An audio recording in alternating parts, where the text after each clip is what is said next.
Salt and sodium go hand in hand. So what's the difference? I'm Susan Bowerman, registered dietitian, and we often hear salt and sodium in the same sentence. So let me explain the difference to you. But first of all, why are we so concerned about sodium in the first place? Well, for one thing, we eat too much of it.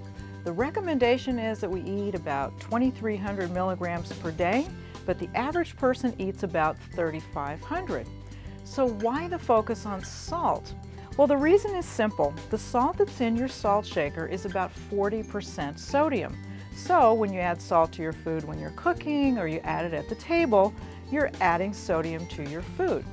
But it turns out that most of the sodium that we get in our diet isn't really coming from salt that we're using at home.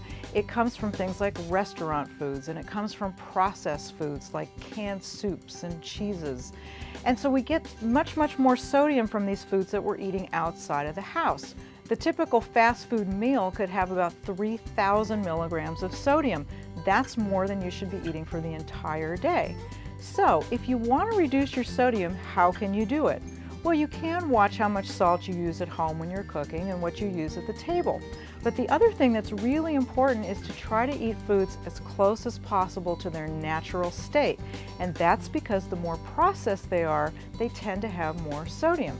Let me give you a couple of examples. If you were to buy, for example, just a box of rolled oats that you were going to cook into oatmeal, that would have 0 milligrams of sodium per serving. But if you bought the instant oatmeal that's flavored and sweetened, it's going to have about 250 milligrams of sodium in it.